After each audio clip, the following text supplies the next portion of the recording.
Dani Alves a presque passé un an en prison dans l'attente d'un procès qui débutera le mois prochain. Aujourd'hui, la chaîne Un autre football vous raconte la vie de Dani Alves en prison et ce qui s'est passé dans sa vie au cours de l'année écoulée. Donnez-nous un like, abonnez-vous à la chaîne et c'est parti. Un peu d'histoire au cas où quelqu'un ne saurait pas ce qui est arrivé à la légende du football mondial. Dani Alves est derrière les barreaux depuis le 20 janvier 2023, date à laquelle il a été admis à la prison Brians 2 de Barcelone après avoir été accusé par une jeune fille de 23 ans qui affirme que le footballeur l'a agressé sexuellement dans les toilettes de la zone réservée de la boîte de nuit Sutton. Les faits se sont produits le 30 décembre 2022. Dani Alves risque 8 à 12 ans d'emprisonnement. Yeah, les gars, pas de blague là. Il ne pourra pas s'en sortir en jouant la comédie.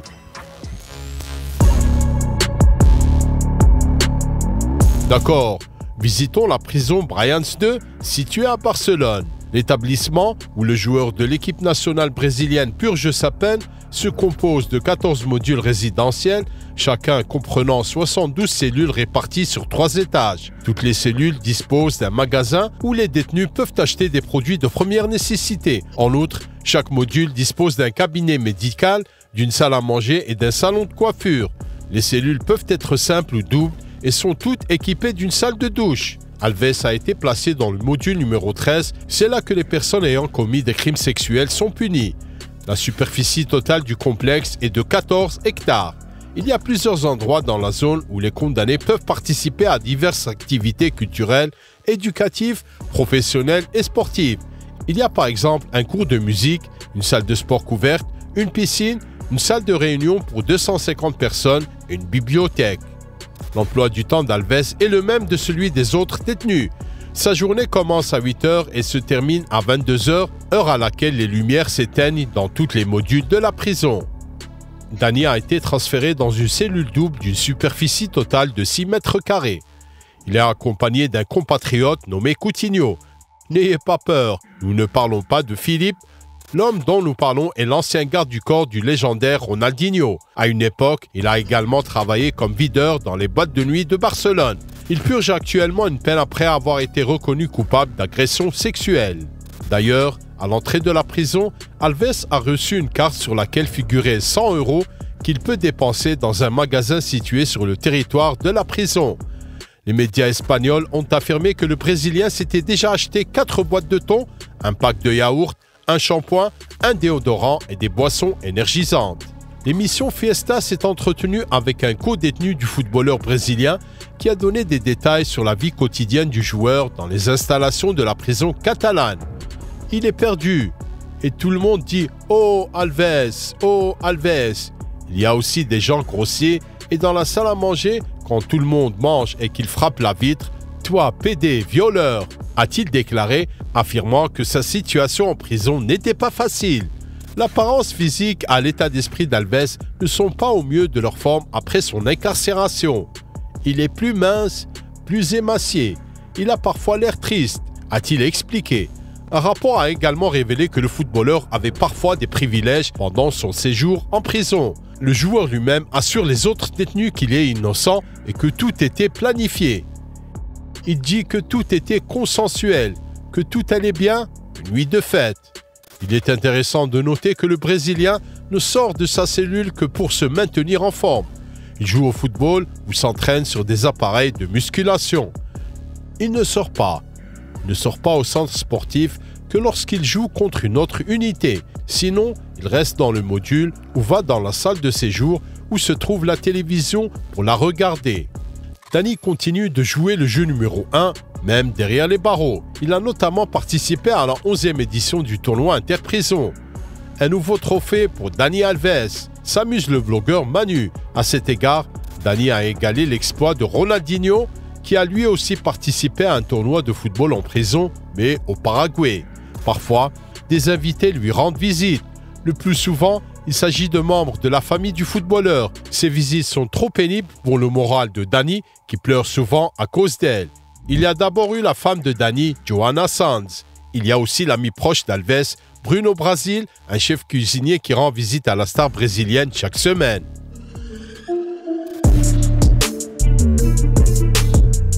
Comme vous le savez, Un ami dans le besoin est un ami.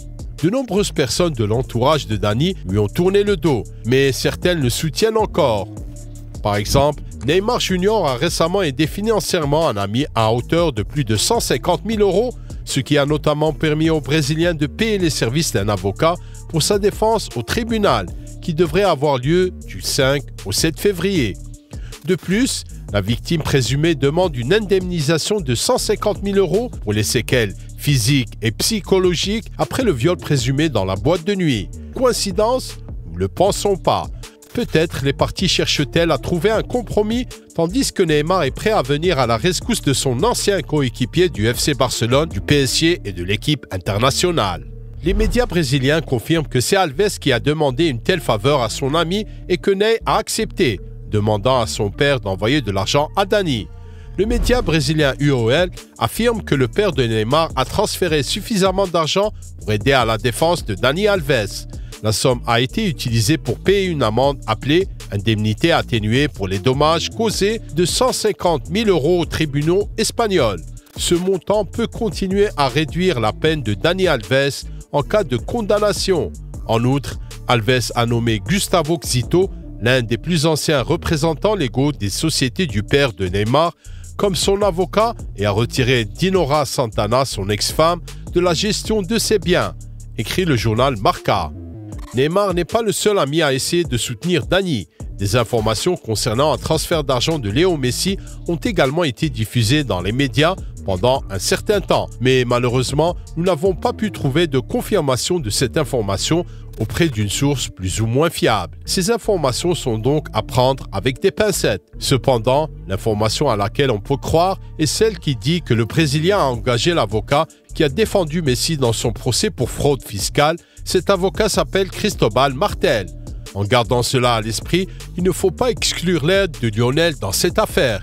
Par ailleurs, en octobre, Alves a changé de représentant pour l'avocat spécialisé dans les agressions sexuelles et le droit pénal Inès Guardiola.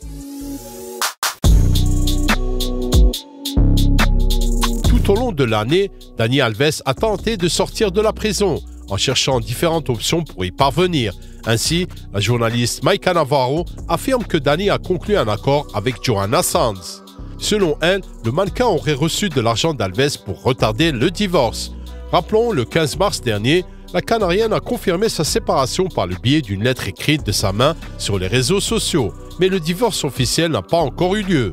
Une des raisons pour lesquelles cette étape a été retardée pour le moment est que le fait d'être marié à une Espagnole serait le seul moyen de démontrer ses racines en Espagne et de mettre fin à la crainte qu'il puisse fuir pour échapper à la justice espagnole, comme l'a fait son compatriote Robinho en Italie.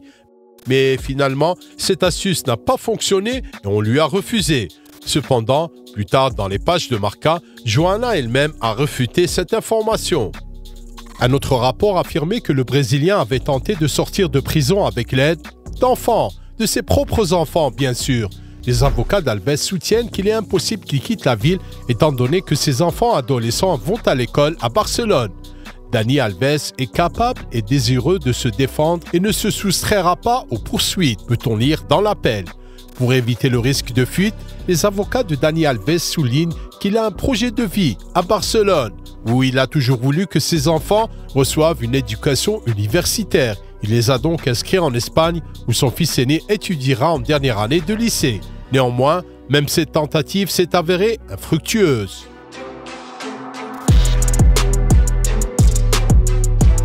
En juin 2023, Dani donne sa version des faits en s'adressant à la victime.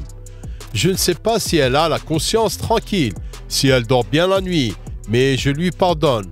J'en appelle à sa conscience. Il n'y a pas une seule nuit où j'ai dormi tranquillement. Pas une seule nuit. J'ai la conscience tranquille. Je n'ai jamais fait de mal à personne volontairement et je ne lui ai pas fait de mal non plus cette nuit-là.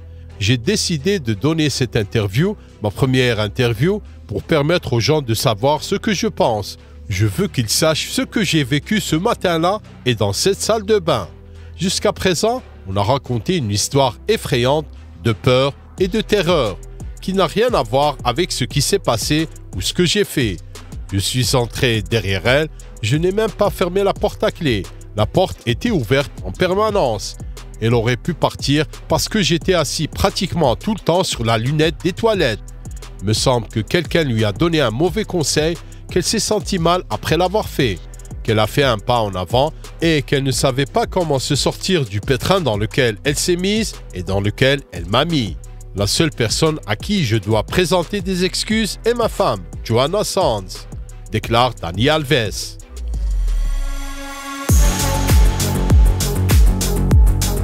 Je serai à ses côtés. Une relation est une chose, mais il est ma famille, affirmait Johanna en juin 2023. Mais depuis, des événements assez choquants se sont produits. Il y a d'abord eu une attaque sur Instagram de la part de la mère de Dani Alves, Maria Lucia. Si vous nourrissez un chien pendant 3 jours, il se souviendra de vous pendant 30 ans. Et si vous nourrissez une personne pendant 30 ans, elle vous oubliera en 3 jours.